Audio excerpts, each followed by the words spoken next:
Sklep o izvršbi. Ste prejeli sklep o izvršbi? Zoper dolžnika, ki zapadlega davka ne plača v predpisanem roku, začne davčni organ postopek davčne izvršbe z izdajo sklepa o izvršbi.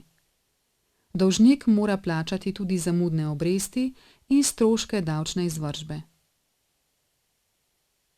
Z izvršbo se lahko poseže na vsako dolžnikovo premoženje, če ni z zakonom izvzeto iz izvršbe.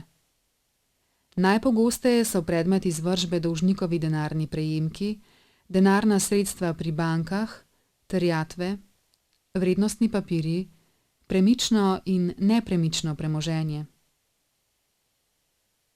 Kakšne možnosti imate? Dolgovane obveznosti plačate.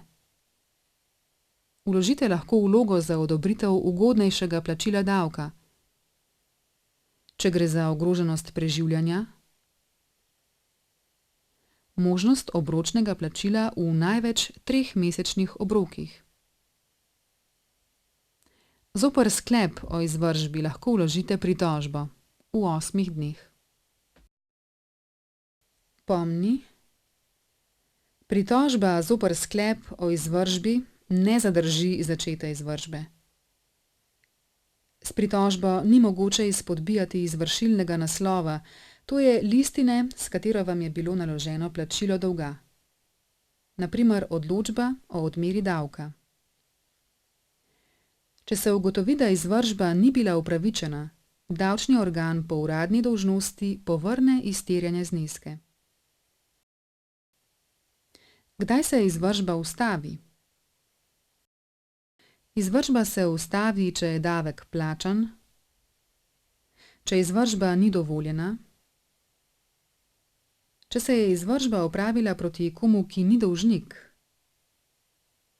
če je organ države prosilke umaknil zahtevo za izvršbo v primeru mednarodne izvršbe, če je pravnomočno odpravljen, spremenjen ali razveljavljen izvršilni naslov, če je pravica do izterjave zastarala ali če davek, ki se izterjuje, ugasne na drug način.